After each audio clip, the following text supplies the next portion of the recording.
ఓం సాయిరాం. బాబా భక్తులందరికీ కూడా నమస్కారం అండి. అందరూ కూడా సుఖంగా సంతోషంగా ఎప్పుడూ కూడా ఆనందంగా ఉండాలి అని చెప్పి ఆ బాబాగారి తరపున నేను కూడా మనస్ఫూర్తిగా కోరుకుంటున్నాను. ఈరోజు బాబాగారు అందించే సందేశం ఏంటి అంటే కనుక, తల్లి, అవమానం జరిపే వారికి చెప్పుతో కొట్టే సమాధానం, వీరిని మాత్రం నువ్వు జన్మలో మర్చిపోకు తల్లి. వారు ఎవరు, వారి పేరేంటి అనేది కూడా నేను ఇప్పుడే చెప్పేస్తాను. నువ్వు మాత్రం ఒంటరిగా వినమ్మా అని చెప్పి ఏదో తెలియని సందేశంతో బాబాగారు ఈరోజు మన ముందుకు వచ్చారండి. మరి ఈ సందేశం ఏంటో మీరు పూర్తిగా తెలుసుకోవాలి అనుకుంటే కనుక వీడియోని ఎక్కడా కూడా స్కిప్ చేయకుండా చివరి వరకు చూడండి. అప్పుడే మీకు పూర్తి వివరాలు అనేవి తెలుస్తాయి. ఇక ఆలస్యం చేయకుండా వీడియోలోకి అయితే వెళ్ళిపోదాము.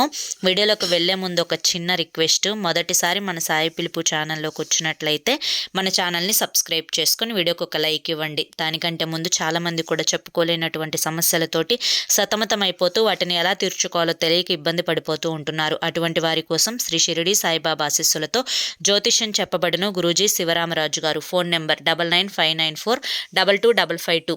మీరు ఇప్పటి వరకు ఎన్నో చోట్ల జ్యోతిష్యం చెప్పించుకొని మీరు ఆశించిన మార్పులు మీ జీవితాలలో జరగలేదని చెప్పి బాధపడి ఉంటారు. కానీ ఇక్కడ అస్సలు అలా జరగదండి. మీ సమస్యలు ఏవైతే ఉన్నాయో, ప్రేమ, పెళ్లి, ఉద్యోగం, రాజకీయం, సంతానం లేక ఇబ్బంది పడుతున్న, భార్యాభర్తల మధ్య గొడవలున్నా, అప్పుల సమస్యలున్నా, శత్రువుల సమస్యలున్నా, అవేంటో మీరు గురువు గారికి వివరించి చెప్పినట్లయితే వాటికి తగిన పూజలు చేసి గురువుగారు మీకు రోజులలోనే పరిష్కారాన్ని చూపిస్తారు. గురువుగారు చెప్పినట్లుగా 100కు 1000% జరుగుతుంది. నమ్మకంతో స్క్రీన్ మీద కనిపిస్తున్న నెంబర్కి కాంటాక్ట్ అవ్వండి. అంతేకాకుండా భార్యాభర్తల మధ్య వశీకరణ, స్త్రీ మరియు పురుషుల మధ్య వశీకరణ కూడా 100% జరపబడును. మాకున్నటువంటి ఎన్నో రకాలైన సమస్యలు కూడా గురువుగారు చేసిన పూజల వల్ల అన్నీ తీరి ఈ రోజున మేము ఆనందంగా జీవితంలో ముందడుగు వేస్తున్నాము. అలాగే మీ జీవితాల్లో కూడా సంతోషాలు రావాలి, ఆనందాలు రావాలి అంటే కనుక ఈ నెంబర్కి అయితే వెంటనే కాంటాక్ట్ అవ్వండి. ఇక ఆలస్యం చేయకుండా మనం బాబాగారి యొక్క సందేశం ఏంటో ఇప్పుడు మనం తెలుసుకుందాం. తల్లి, ప్రతి ఒక్కరి జీవితంలో కూడా అవమానాలు అనేవి సహజంగా జరుగుతూ ఉంటాయి. కొంతమంది నువ్వు ఎందుకు పనికిరావు, నువ్వు ఏం చెయ్యటం కూడా నీకు చేత కాదు, ఎప్పుడు ఒకరి మాటలు వింటూ వారు ఏది చెప్తే దానికి గొర్రెలాగా తలకాయ ఊపుతావు, నువ్వు ఎందుకు పనికిరాని అసమర్థుడివి లేదా అసమర్థురాలివి అని చెప్పి నిందలు వేస్తూ ఉంటారు. ఇలా చిన్నతనం నుంచి కూడా పెద్ద అయ్యేంత వరకు, చివరికి మరణించేంత వరకు కూడా కొంతమంది మీద ఇటువంటి నిందలు అనేవి పడుతూ ఉంటాయి. మరికొంతమంది ఎంత చేసినా కూడా ఏదో ఒక రకంగా వీరిని అవమానించి తీరాల్సిందే అని చెప్పి వారినే టార్గెట్గా పెట్టుకొని పదే పదే వారిని సూటిపోటి మాటలు అంటూ అవమానిస్తూ ఉంటారు. ఇలా ప్రతి మనిషికి కూడా జీవితంలో అయిన వాళ్ళ దగ్గర నుంచి బయట వాళ్ళ వరకు కూడా కొన్ని అవమానాలు అనేవి పడాల్సి వస్తుంది. అవమానాలు దాటకుండా జీవితం అనేదే వెళ్ళదు. ఈ విషయం ప్రతి ఒక్కరికి కూడా తెలిసిన విషయమే. కానీ మన మంచి కోరుకునేవారు మనల్ని అవమానపరిచినా కూడా పర్వాలేదు. కానీ ఎవరైతే మన యొక్క పతనాన్ని, మన యొక్క నాశనాన్ని కోరుకుంటూ ఉంటారో అటువంటి వారు మాత్రం అవమానిస్తే వారికి చెప్పుతో కొట్టినట్లుగా సమాధానం చెప్పాలి. అసలు ఎవరు బాబా వారు అనేది నీకు సందేహంగా ఉన్నప్పటికీ కూడాను నీ మనసులో వారెవరు అని చెప్పి నీకు పూర్తిగా తెలుసు. ఏది ఏమైనప్పటికీ కూడాను ఈ వీడియోని నువ్వు ఒంటరిగా వినడానికి మాత్రమే ప్రయత్నించు. ఎందుకు ఇలా చెప్తున్నాను అనేది నువ్వు వీడియోని ఎక్కడా కూడా స్కిప్ చేయకుండా చివరి వరకు చూస్తేనే అర్థమవుతుంది. ఇప్పుడు నేను చెప్పే ఈ కథకు నీకు సంబంధం అనేది ఉంటుంది.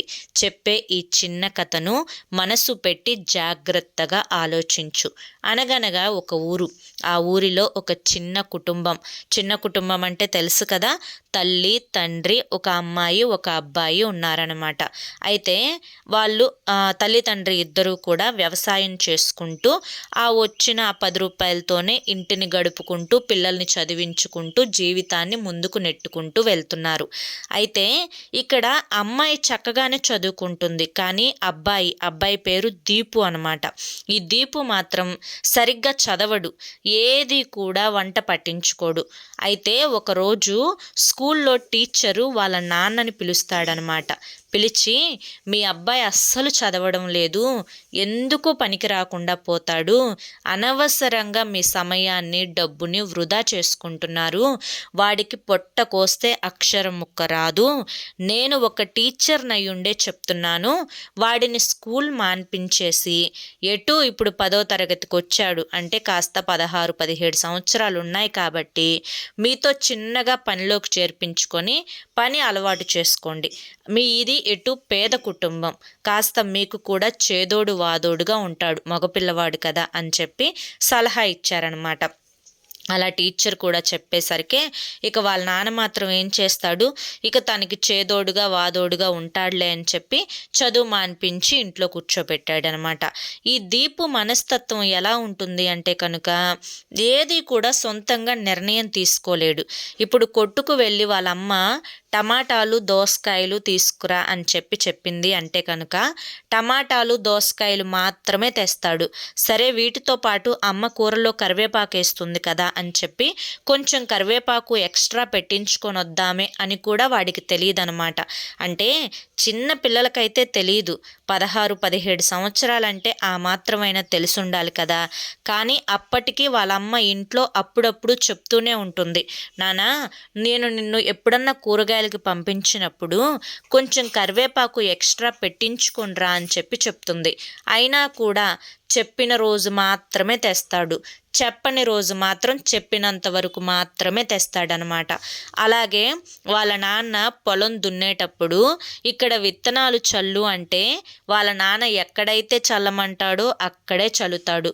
అయ్యో పక్కన కొంచెం ప్లేస్ ఉంది, అక్కడ కూడా 4 విత్తనాలు వేస్తే మొలకలు వస్తాయి కదా అని చెప్పి అనుకోడు.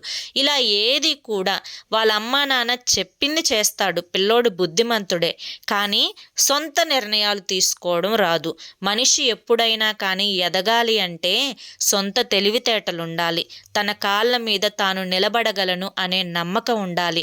ఒకరు ఎవరైనా చెప్పినా ఏదైనా చెప్పకపోయినా కూడా నాకంటూ ఒక టాలెంట్ ఉంది, నాలో అంటూ ఒక సత్తా ఉంది అని చెప్పి ఒక ధైర్యం ఆ మనిషికి ఉండాలి.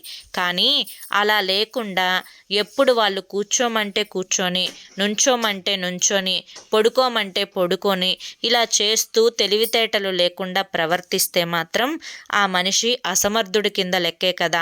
అందులోనూ ఈ యొక్క దీపుకి స్నేహితులు కూడా ఉన్నారనమాట, రాజు రాజేష్ అని చెప్పి. వీరికి కూడా చదువు సంధ్య లేదు, వీడితో పాటు తిరుగుతూ ఉంటారు. ఒకరోజు ఇంటికి వస్తారనమాట. ఇంటికి వచ్చి, అరే దీపు మనం ఇవాళ కాలువలో ఈత కొడదాము, కాలువ బాగా మంచిగా ఉంది, కాసేపు ఈత కొట్టుకొని పక్కనే రాజుగారిది మామిడికాయ తోట ఉంది, అక్కడ మామిడికాయలు ఉన్నాయి, జాంకాయలు ఉన్నాయి, ఇంకా సపోటాలు ఉన్నాయి, అక్కడికి వెళ్ళి సరదాగా ఈత కొట్టుకున్న తర్వాత ఆ కాయలు భలే తీపంటరా, అక్కడికి వెళ్ళి ఆ కాయలు కోసుకొని తిందాము అని చెప్పి అంటాడనమాట. అలా చెప్తే ఆ రాజు రాజేష్ దీపు అడుగుతాడు, అదేంట్రా తప్పు కదా అలా దొంగతనం చేయటం అని చెప్పి అంటాడనమాట. చెప్పాగా వీడు మంచోడే అని చెప్పి. కాకపోతే ఫ్రెండ్స్, మనం తప్పు చేస్తున్నా అవతల వాడిని కూడా ఇరికించాలి. ఇలాంటి వాళ్ళే ఉంటారు కదా ఇప్పటి రోజుల్లో. మనం నాశనం అవుతున్నాం, పక్కన వాడు కూడా నాశనం అవ్వాలి. మన మీద ఏదన్నా నింద పడితే వాడి మీద కూడా నింద పడాలి. అరే ఇవన్నీ పట్టించుకుంటావేంట్రా, మనం సరదాగా గడపాలి, మన వయసులో కాకపోతే ఎప్పుడు గడుపుతాను చెప్పు అని చెప్పి ఆ రాజు రాజేష్ ఏం చేస్తారు అంటే కనుక వాడిని తీసుకొని వెళ్తారు.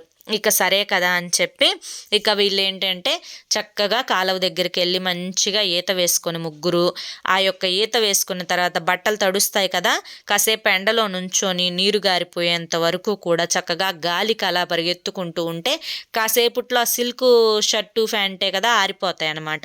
అలా ఆరిపోయిన తర్వాత రాజుగారి తోటకైతే వెళ్తారనమాట. వెళ్ళి అక్కడ ఆ మామిడికాయలని చెప్పి సపోటాలని చెప్పి అవి ఇవి కోసుకుంటుని ఆ పిల్లలైతే తింటున్నారనమాట. వాళ్ళు ఏంటంటే చెట్టు ఎక్కుతున్నారు, వీడేమో అక్కడ అలాగే నుంచున్నాడు. ఆ దీపు అలాగే నుంచుంటే, అరే మీరు కోసుకుంటున్నారు నాకు ఒక కాయ ఇవ్వండిరా అని చెప్పి అడుగుతాడనమాట. అరే పప్పుగాడా, ఈ పిల్లలు సరదాగా అనుకుంటారు కదా, మనం వచ్చింది దేనికి, నేను నీకు కాయ ఇస్తే నువ్వు తినేదేంట్రా, మరి నేను ఎట్లా కోసుకొని తింటున్నాను, నీకు కాళ్ళు చేతులు ఉన్నాయిగా, ఆ పక్కన ఇంకో చెట్టు ఉంది కదా, ఆ చెట్టు నిండా కాయలు ఉన్నాయి కదా, ఆ చెట్టు ఎక్కి ఆ కాయలు కోసుకొని తినరా నువ్వు అని చెప్పి చెప్తారనమాట. ఇక ఆ మాట చెప్పిన తర్వాత దీపు కూడా చెట్టెక్కి కాయలు కోస్తూ ఉంటాడు. ఇక పక్క నుంచి బైక్ సౌండ్ వినపడుతుంది అనమాట. రాజుగారు అంటే తోట యజమాని వస్తున్నట్ల సౌండ్ వినపడంగానే ఈ పిల్లలిద్దరూ కూడా వెంటనే వెళ్ళిపోతారు. ఆ దీపు మాత్రం ఇది ఆలకించకుండా ఆ చెట్టు మీద కూర్చొని ఆ కాయలు తింటూ ఉంటాడనమాట. ఇక రాజుగారు వచ్చి అరే ఎవర్రా పిల్లలు అనేసరికి వీళ్ళు పరుగు మిగతా ఇద్దరు పిల్లలు. వీడేమో చెట్టు మీద నుంచి దిగటం ఇదంతా కూడా ఆలస్యం, కొంచెం బ్రెయిన్ కొంచెం అప్పుడప్పుడు సడన్గా స్ట్రక్ అయిపోతుంది కదా, అలా నిదానంగా దిగిపోయి ఆ యజమానికి అయితే పట్టుబడతాడనమాట. పట్టుబడిన తర్వాత ఆ యజమాని అడుగుతాడు, అరే ఏంట్రా నువ్వు ఏం చేస్తున్నావు, మా తోటలోకి వచ్చి కాయలు దొంగతనం చేసి తింటున్నావేంటి, ఇలా చేయడం తప్పని చెప్పి నీకు తెలీదా, ఎవరబ్బాయి నువ్వు, ఊళ్ళో నాకు ఎక్కడ కనిపించలా నువ్వు అని చెప్పి నిలదీసి అడుగుతాడనమాట. అడిగేసరికి చెప్తాడనమాట, ఇలా పలానా వాళ్ళ అబ్బాయిని నేను అని. అంటే ఏం చదువుతున్నావు నువ్వంటే 10వ తరగతి చదివాను అని చెప్పి చెప్తాడనమాట. అంటే 10 పరీక్షలు రాయలేదులే కానీ 10లో స్కూల్ మానేశాడు కదా, అలా 10 అని చెప్పి చెప్పుకుంటాడనమాట దీపు. అయితే ఇలా చేయడం తప్పు కదా, మీ అమ్మకి మీ నాన్నకి పిలిపించి చెప్పమంటావా అంటే, వద్దండి చెప్పమాకండి, నేను ఇంకెప్పుడు అలా చేయను, నేను రాను అని చెప్పాను. మా పక్కన ఫ్రెండ్స్ ఉన్నారు కదా, వాళ్ళు నన్ను తీసుకొచ్చి ఇక్కడ ఇరికించారు, మీరు వస్తున్నారు అని చెప్పి వాళ్ళు గమనించి పరిగెత్తుకుంటూ వెళ్ళిపోయారు, నేనేమో గమనించలేదు, ఒక్క కాయే నేను తిన్నది అని చెప్పి చెప్తాడనమాట. అలా చెప్పేసరికి ఆ యజమానికి కొంచెం ఆ పిల్లోడి మీద జాలి కలుగుతుంది. అరే నువ్వు చూస్తుంటే చాలా మంచి వాళ్ళ ఉన్నావు, నీ బుద్ధి చాలా మంచిదిలాగా ఉంది, ఎందుకు ఇలాంటి పనులు చేయడం చెప్పు, ఇప్పుడు పక్కన నీ ఫ్రెండ్స్ ఉన్నారు అంటే కనుక నీ స్నేహితులు నీకు మంచి నేర్పిస్తే పర్వాలేదు, కానీ వేరే వారి తోటకు వెళ్ళి దొంగతనం చెయ్యి అని చెప్పి నీ స్నేహితులు నీకు చెప్పారు అంటే కనుక ఈరోజు నీకు చెప్పింది రేపు ఇంకొకటి చెప్తారు, కాబట్టి ముందు ఆ స్నేహాన్ని వదిలేసాయి. ఎప్పుడైనా కానీ వాళ్ళు చెప్పారు వీళ్ళు చెప్పారు అని చెప్పి తల ఆడించుకుంటూ వారి వెనుక తోకూపుకుంటూ వస్తే నిన్ను కుక్కలాగా చూస్తారు. అలా కాదు నువ్వు చేయాల్సింది, నీకంటూ సొంత నిర్ణయం నువ్వు తీసుకో. 10వ తరగతి ఎందుకు ఆపేశావు, చదువుకోకుండా, నువ్వు 10వ తరగతి చదివానన్నావు, కంప్లీట్ చేసావా అని చెప్పంటే లేదు అని చెప్పి జరిగిందంతా చెప్తాడు. మరి ఇటు చూస్తే నీకు చదువు కూడా అబ్బలేదు, సరే చదువు నీ జీవితాన్ని నిలబెట్టడానికి నీకు అది ఉపయోగపడలా, అది కాకపోతే ఇంకా చాలా రకాలైన ఆప్షన్స్ ఉన్నాయి కదా, ఏదో ఒక పనిలో చేరు, ఎప్పుడైనా కానీ సొంత నిర్ణయాలు తీసుకోవాలి, సొంతంగా నీ కాళ్ళ మీద నువ్వు నిలబడాలి, నీకేదన్నా డౌట్ వస్తే నీకంటే అనుభవం ఉన్న పెద్దవాళ్ళని అడిగినా కూడా వారి దగ్గర సలహా తీసుకో, వారు చెప్పినట్లు చేయాలని రూల్ కూడా లేదు, వారు చెప్పిన దాంట్లో మంచిని మాత్రం సేకరించి అవి తెలియని వాటికి ఉపయోగించుకొని అప్పుడు నీ కాళ్ళ మీద నువ్వు నిలబడాలి. నేను ఈ ఊరికి నీ వయసులో వచ్చా, అప్పుడు నా దగ్గర ఏమీ లేదు, కానీ ఈ రోజున నేను ఈ ఊరిలో 100 ఎకరాల భూమికి ఆసామినయ్యాను, నా కాళ్ళ మీద నేను నిలబడ్డాను, నాకంటూ ఈ ఊరిలో కొంత గౌరవం ఉంది, మర్యాద ఉంది, నాకు ఎవ్వరూ చెప్పి నేర్పించలా, నా కాళ్ళ మీద నేనే నిలబడి నేర్చుకున్నాను, అలాగే నువ్వు కూడా కష్టపడి సాధించాలి, ఏదైనా కూడా ఒకళ్ళ మీద ఆధారపడకూడదు, నీకు నచ్చిన పని నువ్వు చేసుకుంటూ వెళ్ళాలి అని చెప్పి చెప్తాడనమాట. అలా రాజుగారు చెప్పేసరికి ఈ అబ్బాయిలో ఏదో అంటే కొంతమంది బ్రెయిన్ వాష్ చేస్తే వెంటనే ఎక్కేస్తుంది, ఇంట్లో వారు చెప్పే కంటే కూడా బయట వారు చెప్పిన మాటలు చాలా వినసొంపుగా ఉంటాయన్నమాట, పొరుగింటి పుల్లకూర రుచిలాగా. అలాగే ఈ అబ్బాయి ఇంటికి వచ్చిన దగ్గర నుంచి కూడా ఆ తోట యజమాని చెప్పిన మాటలే మనసులో ఆలోచిస్తూ వాళ్ళ నాన్న పొలం పనికి రమ్మంటే లేదు నేను రాను అని చెప్పేసేసి పక్కన వేరే బస్తాలు ఎత్తుతూ ఉంటే బస్తాలు ఎత్తే దగ్గరికి వెళ్తాడనమాట. వెళ్ళి అక్కడ నుంచి ఉంటే ఏంటి బాబు అంటే నాకు ఈ పని ఇప్పిస్తారా అంటే చేస్తాడనమాట. అలా 2 బస్తాలు మోయంగానే కొంచెం కష్టంగా అనిపిస్తుంది. ఆ పక్కన ఉన్న ఆయన ఇలా మొయ్ అలా మొయ్, బస్తా సరిగెత్తు, ఇది లేపు, అది అక్కడ పడే అని చెప్పి కొంచెం ర్యాష్గా చెప్పేసరికి అబ్బాయికి బాధగా అనిపించి అక్కడ ఒకళ్ళ కింద చేసినట్లు అవుతుంది కదా, నేను ఇక్కడ చెయ్యను అని చెప్పి అనుకుని తర్వాత వేరే పని దగ్గరికి వెళ్తాడనమాట. ఇంకోసాట కూరగాయలు అమ్మటానికి అని చెప్పి వెళ్తాడు, అది కూడా నచ్చల. ఇంకొక చోట వేరే పని సిమెంటు బొచ్చులు సిమెంట్ కలపడం అక్కడికి వెళ్తాడు, అది కూడా నచ్చల. ఇక తర్వాత 4-5 పనులు అలా చూసి వాటన్నింటిని కూడా వదిలేస్తాడు, ఎక్కడ ఏది నచ్చల. ఆయన యజమాని ఏం చెప్పాడు, తోట యజమాని, నీ యొక్క పుస్తకం నువ్వే రాసుకోవాలి, అందులో హీరోవి నువ్వే అవ్వాలి అని చెప్తాడు. ఇప్పుడు నా పుస్తకంలో నా గౌరవం తగ్గించుకునే మాటలు నేనెలా రాస్తాను? నేను ఒకళ్ళ కింద పని చేస్తుంటే వీళ్ళందరూ ఏంటంటే నా గౌరవాన్ని తగ్గించేటట్లుగా మాట్లాడుతున్నారు. నాకిది నచ్చట్లా. నేను ఒకరి కింద పని చేయాలి అంటే మొదట నేను కొంచెం పని నేర్చుకొని, నా కింద వేరే వారిని పెట్టుకునే విధంగా నేను తయారవ్వాలి అని చెప్పి వాడు మొదటి నిర్ణయం తీసుకుంటాడనమాట దీపు. అయితే ఇక కరెంటు పని దగ్గరకొస్తాడు చివరికి.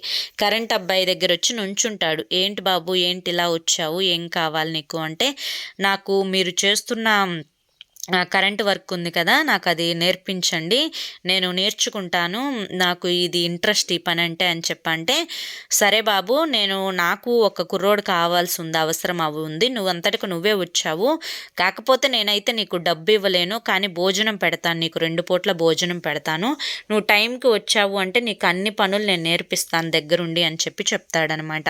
సరే ముందు నాకు పని కావాలి అన్న ఉద్దేశంతో డబ్బులేమి ఇవ్వకపోయినా భోజనం పెడతానన్నాడు కదా, ఇంకా అక్కడికే టైంకి వచ్చి చక్కగా టైంకి తిని ఆయన నేర్పించే ప్రతి పని కూడా ఆలకిస్తున్నాడు.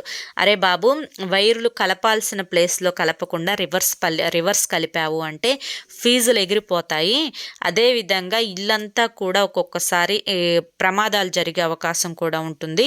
కరెంటు పని అంటే అంత తేలిక కాదు, చాలా జాగ్రత్తగా ఉండాలి, ఒక్కొక్కసారి నీకు కూడా ఇదయ్యే అవకాశం ఉంటుంది అని చెప్పి మంచి చెడు అందులో లోతులు పాతులు తెలివితేటలు అన్నీ కూడా కరెంటు గురించి నేర్పిస్తాడు. చివరికి అలా సంవత్సరం నేర్చుకున్న తర్వాత దీపుకి అన్నీ పూర్తిగా తెలిసిపోతుంది కరెంటు గురించి. ఇక ఇలా ఆయన కింద ఇంకంటే ఒక కుడి భుజం లాగా ఆయనకి ఫస్ట్ నేర్పించిన ఆయనకి కుడి భుజం లాగా అయిపోతాడనమాట. అరే పక్కన ఇంట్లో మనం కరెంట్ వేయించాలి, కొత్త ఇల్లు గృహప్రవేశం కట్టాలంటే వెళ్తున్నా అని చెప్పి గృహప్రవేశానికి అని చెప్పి లైటింగ్ వేసేసి రాను, ఇల్లంతా కూడా మొత్తం కరెంట్ పైపులు వేసేసాను, సెట్ చేసేసాను, వెంటనే చక్క చిన్నోడు కదా చక చేసేస్తాడనమాట. ఇలా చేసిన తర్వాత కొన్నాళ్ళ తర్వాత ఓనర్ చెప్తాడనమాట, దీపు నేను ఈ ఊరు వదిలిపెట్టి వెళ్ళిపోతున్నాను, మా అమ్మ దగ్గరికి వెళ్తున్నాను, మా అమ్మ ఆరోగ్యం బాగాలేదు, ఇక నేను నా ఊరిలోనే ఉండాలి అనుకుంటున్నాను, నేను ఎటు షాప్ ఉంది నాకు, ఇందులో షాపుకి ఏవో కొన్ని ఉన్నాయి, నేను అవి వదిలేసి వెళ్తున్నాను, ఇంతవరకు నా పేరు ఉంది, ఇప్పుడు నువ్వు దీపు ఎలక్ట్రిక్స్ అని చెప్పి నువ్వు పేరు మార్చుకొని ఈ షాపు నువ్వే చూసుకో, ఇక నాకు ఈ షాప్కి సంబంధం లేదు అని చెప్పి ఆ షాపుని అబ్బాయి అదృష్టంగా వదిలిపెట్టి వెళ్ళిపోతాడనమాట. ఇక అప్పుడు దీపు నేనొక్కడనే చేసుకుంటే ఎలా, నా కింద నలుగురిని మంచి కుర్రోళ్ళని చేసుకొని మంచిగా మెయింటైన్ చేయాలని చెప్పి ఆ దీపు 4 కుర్రోళ్ళని పెట్టుకొని మంచిగా తెలివిగా చేసుకొని ఆ ఊర్లో పలానా దీపు ఎలక్ట్రిక్స్ అంటే ఒక పేరు అనమాట, దానికి తగ్గట్లుగా ఏ ఇల్లు కట్టాలన్నా, ఏ పెళ్ళికి లైటింగ్ వేయాలన్నా, ఏ చిన్న ఫంక్షన్ వచ్చినా, ఏ పేరంటం వచ్చినా లైటింగ్లకి అన్నింటికి కూడా దీపు దీపు దీపు. ఇక బాగా డబ్బు కూడా చేమల్లాగా సంపాదించేస్తాడు, ఒక పేరు అయితే తెచ్చుకుంటాడు. ఈ దీపు కింద 10 మంది కుర్రోళ్ళు కూడా ఉంటారనమాట. ఇప్పుడు ఆ అబ్బాయి అనుకున్నది సాధించేస్తాడు. కానీ ఇది సాధించే లోపు ఎంతో మంది దగ్గర ఎన్నో అవమానాలు పొందాడు. స్కూల్లో ఫ్రెండ్స్ దగ్గర, ఇప్పుడు చదవని పిల్లల్ని చూస్తే చదివే పిల్లలు కొంచెం చులకనగా చూస్తూ ఉంటారు, అలా అవమానంగా తల్లిదండ్రుల దగ్గర అవమానపడ్డాడు, బయట వాళ్ళ దగ్గర అవమానపడ్డాడు, ఫ్రెండ్స్ దగ్గర అవమానపడ్డాడు. కానీ చివరికి అన్ని అవమానాల నుంచి ఒకే ఒక్క ఆ తోట యజమాని చెప్పిన మాటలకు ఇన్స్పైర్ అయ్యి ఈ రోజున తనకంటూ తన సొంత నిర్ణయాన్ని తీసుకొని తన కాళ్ళ మీద తను నిలబడగలుగుతాడనమాట. అలాగే తల్లి, నీ జీవితంలో నీ శత్రువులైన వారు, ఇప్పుడు నీ అత్తింటి వైపు వాళ్ళైనా కానీ, లేదంటే కనుక నీ చుట్టాలలో బంధువుల్లోనైనా కానీ, నీ స్నేహితుల్లోనైనా కానీ, నువ్వు ఏమీ చేయలేవు, వీడెందుకు పనికిరాడు, లేదా ఈ అమ్మాయి ఎందుకు పనికిరాదు, 4 గోడల మధ్యనే కూర్చుండింది, ఇలా ఏదో ఒక రకంగా నిన్ను అవమానిస్తూనే ఉంటారు. ఇలా అవమానించే వారికి నువ్వు చెప్పుతో కొట్టినట్లుగా సమాధానం ఏ విధంగా చెప్పాలి అంటే కనుక, నీలో ఉండే ఆ టాలెంట్ ఏదైతే ఉందో దాన్ని సొంత నిర్ణయంగా నువ్వు తీసుకొని ఈరోజే దానికి పొదును పెట్టి నువ్వు అంచెలంచెలుగా ఒక్కొక్క మెట్టు ఎదుగుకుంటూ నీకంటూ ఒక ప్రత్యేకమైన గుర్తింపును, ఒక ప్రత్యేక స్థాయిని ఏర్పరచుకొని నీకు విలువ ఇచ్చేటట్లుగా చేసుకునే ఆ తెలివితేటలు నీలోనే ఉండాలి. అలా ఉండగలిగినప్పుడు వారికి నువ్వు ప్రత్యేకంగా సమాధానం చెప్పాల్సిన అవసరం లేదు. నీ ఎదుగుదలతోనే వారికి చెప్పుతో కొట్టినట్లుగా అవుతుందన్నమాట.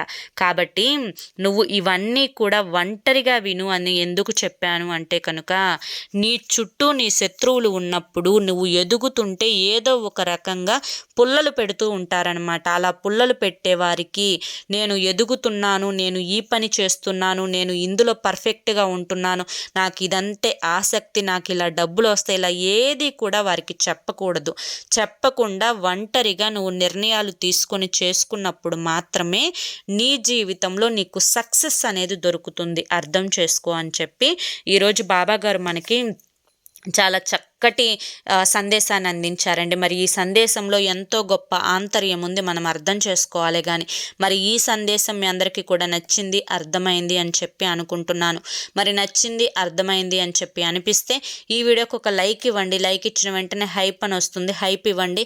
కింద కామెంట్ సెక్షన్లో ఓం సాయిరామ్ అని చెప్పి టైప్ చేయండి. మొదటిసారి మన సాయి పిలుపు ఛానల్లోకి వచ్చినట్లయితే మన ఛానల్ని సబ్స్క్రైబ్ చేసుకొని సపోర్ట్ చేయండి. మరి రేపు మరొక మంచి వీడియోతోటి మళ్ళీ కలుసుకుందాం. అంతవరకు కూడా బాబాగారి యొక్క ఆశీస్సులు మీ మీద, మీ కుటుంబ సభ్యుల మీద ఎల్లకాలం ఉండాలి అని చెప్పి మనస్ఫూర్తిగా కోరుకుంటూ సర్వేజన సుఖినో భవంతు. ఓం సాయిరామ్.